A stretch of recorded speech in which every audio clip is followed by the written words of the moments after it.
काय सांगाल विधान परिषदेचा आज अर्ज माघारीचा दिवस होता, काय प्रतिक्रिया आपली, काय परिस्थिती आहे सध्या जळगावमध्ये सुद्धा रेश्मा काळेंनी माघार घेतली नसल्याचं आपल्याला पाहायला मिळतंय.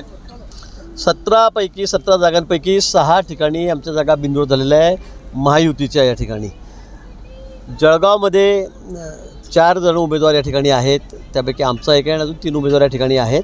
शिवसेनेच्या काळे म्हणून ज्या नगरसेविका आहेत त्यांचाही फॉर्म या ठिकाणी राहिलेला आहे, त्यांनी तो मागे घेतलेला नाही.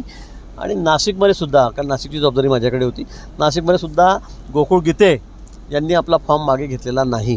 त्यांना काल परवा समजवलं, मुख्यमंत्री महोदयांनी समजवलं, मी शिंदेसाहेबांकडे गेलो होतो, पण त्यांनी निश्चित तो फॉर्म त्या ठिकाणी मागे घेतलेला नाही. सकाळी माझं त्यांचं बोलणं झालं, पण नंतर दुपारून त्यांनी त्यांचा फोन स्विच ऑफ केला आणि त्यानंतर ते मग नंतर भेटलेच नाही. त्यामुळे त्यांचाही फॉर्म राहून गेलेला आहे. आज उद्या त्यांचा फॉर्म मोबाईल त्यांचा ओपन झाल्यानंतर त्यांच्याशी आम्ही संपर्क करू. पण निश्चित मी पुन्हा आपल्याला सांगेल की सगळ्या 11च्या 11 रेल जागा या महायुतीच्याच बहुमताने या ठिकाणी निवडून येतील. हो, पण जळगावची जी जागा आहे ते रेश्मा काळेंची भूमिका होती की नाशिकसाठी त्यांनी हे केलं नाही. एक कुठेतरी याकडे तुम्ही कसं बघताय की नाशिकमध्ये माघार झाली? नाशिकसाठी आम्ही खूप प्रामाणिकपणे प्रयत्न केले, सर्वांना माहिती आहे. आमचे मित्र उदयजी सामंत आहेत, दादाजी भुसे आहेत, हे सुद्धा संपर्कात होते. मान्य शिंदेसाहेबांचं माझं सगळं 5-6 वेळा बोलणं झालं, खूप प्रामाणिकपणे प्रयत्न केले. पण गोकुळ गीते हे नॉट रिचेबलच झाले खूप सांगून त्यांना, आणि त्यामुळे मग थोडा गोंधळ त्या ठिकाणी झाला. म्हणजे हिरे म्हणून आमचे दुसरे एक उमेदवार आहेत, ते सुद्धा सापडले नाही काल रात्रीपासून. त्यामुळे त्या ठिकाणी गोंधळ झालेला आहे, खरं आहे.